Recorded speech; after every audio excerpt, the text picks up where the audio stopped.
Friends, welcome to my channel. Friends, ఈరోజు మన వీడియోలో వచ్చేసి టేస్టీ స్నాక్స్ కప్పు గోధుమ పిండితోటి అప్పటికప్పటికి ఈ విధంగా చిప్స్ చేసి పెట్టుకున్నారనుకో చాలా చాలా టేస్ట్ ఉంటాయండి. అంత రుచిగా ఉంటాయి. చూడండి ఎంత బాగున్నాయో.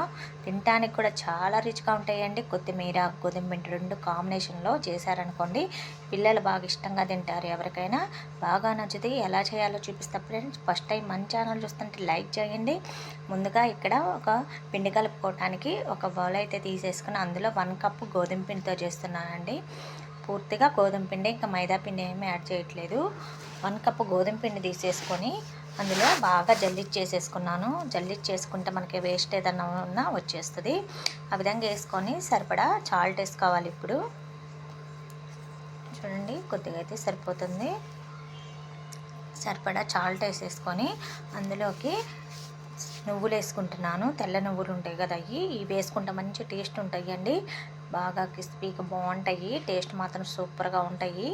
ఇలా తెల్ల నువ్వులు 2 స్పూన్లు, చిల్లీ ఫ్లేక్స్ ఎండుమిరపకాయలు మిక్స్ చేస్తారు కదా, అవి విడిగా అన్నా మనకి దొరుకుతాయండి.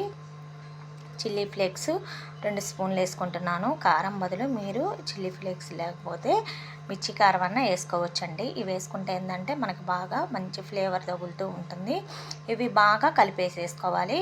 చాలా సింపుల్ ఈజీ ప్రాసెస్ అండి. చాలా చాలా ఈజీగా 10 నిమిషాల్లో చేసేసి పెట్టేయచ్చు. ఇలా గోధుమ పిండితోటి 1 కప్పు కొత్తిమీర వేసుకుంటున్నాను. కొత్తిమీర వేసుకుంటే మంచి ఫ్లేవర్ వస్తుందండి. చాలా టేస్ట్గా ఉంటుంది. 1 కప్పు కొత్తిమీర వేసేసుకొని కొత్తిమీర కూడా పిండిలో బాగా కలిపేసేసుకోవాలి. పొడి పిండిలో అయితే బాగా పట్టేస్తాయి కాబట్టి ముందుగానే ఇవన్నీ కలిపేసుకున్నాం అనుకోండి, బాగా కలిసిపోతాయి. ఇక్కడ వేడి ఆయిల్ ఒక 4 స్పూన్లు అయితే తీసుకుంటున్నాను. వేడి ఆయిల్తో చేస్తే ఏంటంటే బాగా గుల్లగుల్లగా బాగా వస్తాయి చిప్స్ అనేవి. బాగా స్పైసీనెస్గా కూడా ఉంటాయి. ఆ విధంగా కలిపేసేసుకోవాలి. కొద్ది వేడిగా ఉంటుందండి. కొద్దిగా గోరువెచ్చగా అయిన తర్వాత చేతితోటి అలా ముందు ఆయిల్కి బాగా పట్టే వరకు బాగా కలిపేసేసుకోవాలి. పిండిని ముద్ద అయ్యే వరకు చూడండి, ఆ విధంగా కలుపుకోవాలి. మొత్తం అదే విధంగా మిక్స్ అయ్యేటట్టు కలుపుకోవాలి. మనం వేసుకున్నవన్నీ చూడండి, అలా ముద్ద అయితే సరిపోయిద్ది. మనకి పట్టుకుంటే ముద్దలాగొస్తే చిప్స్ అనేవి బాగా పర్ఫెక్ట్గా వస్తాయి. ఈ విధంగా కలుపుకున్న తర్వాత ఇక్కడ నేను గోరువెచ్చని నీళ్ళు కాగబెట్టుకుంటున్నానండి. పిండిలో గోరువెచ్చని నీళ్ళు కలుపుకుంటే ఏంటంటే పిండి అనేది బాగా ఫ్లఫీగా తయారైద్ది, బాగుంటుంది. ఇలా గోధుమ పిండిలో గోరువెచ్చని నీళ్ళు కొద్దిగా యాడ్ చేసుకుంటూ కలుపుకోవాలి. చూడండి, ఆ విధంగా కలిపేసుకున్నారనుకోండి, స్టాక్ ఉన్నా కానీ మనకి చిప్స్ అనేవి పాడైపోకుండా ఉంటాయి. గోరువెచ్చని నీళ్ళతో కలుపుకుంటే పిండి కూడా బాగా ఫ్లఫీగా నాని బాగా తయారైద్దండి. ఆ విధంగా ఒకేసారి పోసేసుకోకుండా మనం చపాతీ పిండి కలుపుకుంటాం కదా, ఆ విధంగా కలిపేసేసుకోవాలి మొత్తం. చూడండి, కొద్దిగా వాటర్ అయితే పోసుకుంటూ కలుపుకోవాలి. ఆ విధంగా ఉండలాగా కలిపేసుకోవాలండి. చాలా చాలా ఈజీగా, సింపుల్గా, హెల్తీగా గోధుమ పిండితోటి పిల్లలకి స్నాక్స్ ఐటమ్ కానీ మనకి టీ స్నాక్స్ కింద కానీ ఇలా చేసి పెట్టుకున్నాం అనుకోండి, చాలా చాలా రుచిగా కూడా ఉంటాయి. ఈ విధంగా చూడండి, ముద్దలాగా కలిపి పెట్టుకోవాలి గట్టిగా టైట్గా. ఆ విధంగా కలిపేసుకున్న తర్వాత ఒక 10 నిమిషాలు అయితే పక్కన పెట్టుకోవాలి. బాగా మనం వేసుకునే అన్ని ఫ్లేవర్స్ మొత్తం నాని పిండిలో బాగా ఇది అవుతాయండి. చూడండి, అలా బాల్ ఇచ్చుకున్నాం అనుకోండి, పిండి అనేది బాగా నానిపోయిద్ది. అలా 10 నిమిషాలు పక్కన పెట్టేస్తే సరిపోయిద్ది. విధంగా 10 నిమిషాల తర్వాత చూపిస్తున్నాను. చూడండి, పిండి అనేది బాగా నానిపోయింది. ఇక్కడ నేను 4 పార్ట్లుగా తీసుకుంటున్నాను. మనం చేసుకునే ముందు పిండి తీయగానే ఒక సెకండ్ అయితే అలా కలిపేసేసుకోవాలండి. పిండి అనేది చూడండి, అలా బాగా కలుపుకోవాలి నీట్గా. ఆ విధంగా కలుపుకున్న తర్వాత 4 పార్ట్లుగా తీసేసుకోవాలి. మనం చిప్స్ చేసుకోవాలంటే అలా తీసేసుకొని రౌండ్గా బాల్స్ లాగా చుట్టుకొని మిగతా పిండి క్లోజ్ చేసుకోవాలి, డ్రై అవ్వకుండా. చూడండి, 4గా చేసుకున్నారనుకోండి ఈజీగా ఉంటాయి మనకు చేసుకోవడానికి. ఇక్కడ నేను పిండి తోటి చేయట్లేదండి. పిండి అయితే ఆయిల్ మొత్తం పాడైపోయింది, బ్లాక్గా వస్తుంది కాబట్టి ఇక్కడ ఓన్లీ ఆయిలే అప్లై చేసుకున్నాం అనుకోండి, మనకు ఆయిల్ అనేది వేరే ఆడుకున్నా కానీ బాగా తాజాగా ఉంటుంది. అందుకని నేను ఆయిల్తోనే చేసుకుంటున్నాను. చూడండి, పిండి టైట్గా ఉంది కాబట్టి మనకు ఎక్కడ అంటుకోదండి. మన ఫ్లోర్లో మేము వేసుకునేటప్పుడు కొద్దిగా ఆయిల్ పూసేసుకొని మన కర్రకు కూడా పూసుకున్నాం అనుకోండి, చపాతీ కర్రకు కూడా ఆ విధంగా నీట్గా అతుక్కోకుండా వస్తుందండి. కొద్ది పెద్ద సైజులో, మరీ మందంగా కాకుండా మరీ పలచంగా కాకుండా నార్మల్గా చేసుకోవాలి. చూడండి, ఆ విధంగా మొత్తం స్ప్రెడ్లా చేసేసుకోవాలి. కొద్ది లావు సైజ్ చేసుకున్నారనుకొని 4 ట్రిప్లుగా చేసుకోవడానికి ఉంటాయి. చూడండి, ఆ విధంగా అంత సైజ్ అయితే సరిపోయిద్ది మనకి. అలా రౌండ్గా చపాతీలా చేసుకున్నాను.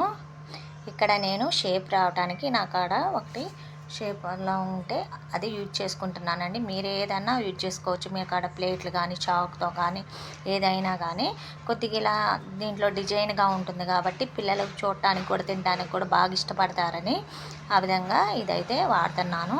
మీ కాడ ఉంటే వాడుకోవచ్చు, లేదా మీ కాడ ఏదో ఇదిగా ఉంటే అలా ఎట్లయినా కట్ చేసేసుకోవచ్చు. చాకుతోనైనా కానీ ప్లేట్లు కానీ డిజైన్ ప్లేట్లు అవి ఉంటాయి కదా, ఆ విధంగా చేసుకోవచ్చు. చూడండి, అలా రౌండ్గా చేసుకొని ఈ విధంగా మొత్తం పిండి అనేది తీసేయాలి. ఇలా కొద్దిగా ఏదైనా డిజైన్ లాగా చేసామనుకోండి, మనకు బయట కొన్న మాదిరిగా పిల్లలు కూడా బాగా ఇష్టంగా తింటారు, చూడటానికి కూడా బాగుంటాయి. ఆ విధంగా పిండి అయితే మొత్తం ఎడ్జెస్ మొత్తం తీసేసుకోవాలండి. చూడండి, ఆ విధంగా తీసేసుకున్న తర్వాత ఇక్కడ నేను బాగా కాలటానికి మధ్యలో కూడా పర్ఫెక్ట్గా రావడానికి ఇక్కడ ఫోర్క్ని అయితే వాడి వాటికి బాల్స్ లాగా గుచ్చేస్తున్నాను. మధ్యలో పిండి కూడా బాగా కాలిద్దండి, పొంగవు. ఇలా మనం ఫోర్క్ తోటి ఈ విధంగా పెట్టుకుంటే చూడండి, ఆ విధంగా హోల్స్ లాగా పెట్టుకున్నారనుకోండి, మధ్యలో కూడా బాగా కాలి పొంగకుండా బాగా వస్తాయి. అలా నీట్గా 1 బై 1 మొత్తం తీసేసుకోవాలి. అలా ప్లేట్లో తీసి పెట్టుకున్నాం అనుకోండి. ఇంకా నెక్స్ట్ అలా తీసుకున్న తర్వాత పెద్ద సైజు తీసుకున్నాను కాబట్టి మళ్ళీ మధ్యలోకి ఆ విధంగా కట్ చేసుకుంటున్నాను. అదే మాదిరిగా మీకు ఏ షేప్ కావాలంటే ఆ షేప్ చేసుకోవచ్చండి. చూడండి, ఆ విధంగా ఫోర్కులాగా పెట్టుకున్నాం అనుకోండి జీగా. ఇంకా అదే మాదిరిగా మొత్తం అయితే చేసేసుకోవాలి. చూడండి, అలా ఒక్కదానికి అన్నీ అయినాయి. ఆ విధంగా ఫోర్క్లాగా పెట్టుకున్నారనుకోండి, మధ్యలో కూడా బాగా కాలి బాగుంటాయండి. అలా డీప్ ఫ్రై సరిపడా ఆయిల్ పెట్టేసేసుకోవాలి. అలా ఒక్కోటి 1 బై 1 వేసేసుకోవాలి. ఇలా చేసి ఒక బాక్స్లో కానీ పెట్టేశారనుకోండి, ఒక్క రోజు కల్లా క్లియర్ అయిపోయిద్ది బాక్స్ అనేది. అంత టేస్ట్గా ఉంటాయి. ఒక్కడ తింటే మొదలు పెట్టారనుకోండి అన్నీ అయిపోతాయి, అంత టేస్ట్ ఉంటాయండి. చూడండి, ఎక్కడన్నా ఒక్కడ పొంగిద్ది అంతేను. మొత్తం బాగా కాలనివ్వాలి, అటు ఇటు తిప్పుకుంటూ. ఇవి తొందరగానే కాగిపోతాయండి, కాగుతాయి. గోధుమ పిండి కాబట్టి అలా ఆయిల్లో వేయగానే మనం మంటని బాగా పెద్దలో మీడియంలో కాకుండా హైలోనే పెట్టుకోవాలి వేసుకునేటప్పుడు. ఈ సిమ్లో పెట్టుకోకూడదు, హైలో పెట్టుకొని కాల్చుకున్నారనుకోండి తొందరగా కాలుతాయి, లోపలికి కూడా అనేది ఉడికి బాగా ఈజీగా అయిపోతాయండి. చాలా చాలా సింపుల్గా ఈ విధంగా మొత్తం అయితే తిప్పేసుకుంటూ 1 బై 1 వేసేసుకోవటం. అదే మాదిరిగా చూడండి, ఆ విధంగా నీట్గా బాగా ఎరటాలుగా కాల్చుకోవాలి. మాడనిస్తే ఏంటంటే టేస్ట్ మారిపోయిద్దండి. చూడండి ఎంత బాగా వచ్చినాయో, అంత కలర్గా వచ్చే రంగాల్ని తీసేసుకోవాలి. మొత్తం అదే విధంగా ఒక టిష్యూ పేపర్స్లో కానీ ఒక ప్లేట్లో కానీ తీసేసుకున్నారనుకోండి, అదే మాదిరిగా మొత్తం అయితే వేసేసుకోవాలండి. చూడండి ఎంత బాగా వచ్చినాయో, కలర్ కూడా మంచిగా ఉంటుందండి. ఈ విధంగా ఒకసారి మీరు కూడా ట్రై చేయండి. గోధుమ పిండితో చాలా చాలా సింపుల్గా అన్నీ ఇంట్లో ఉన్న వాటితోటి మనం ఈ విధంగా చేసేసామనుకోండి, హెల్త్కి కూడా గోధుమ పిండి నువ్వులు హెల్త్కి కూడా చాలా మంచిది కాబట్టి ఈ విధంగా ఒకసారి ట్రై చేయండి ఫ్రెండ్స్. ఈ చిప్స్ ఎలా ఉన్నాయో మీరు కూడా లైక్ చేయండి.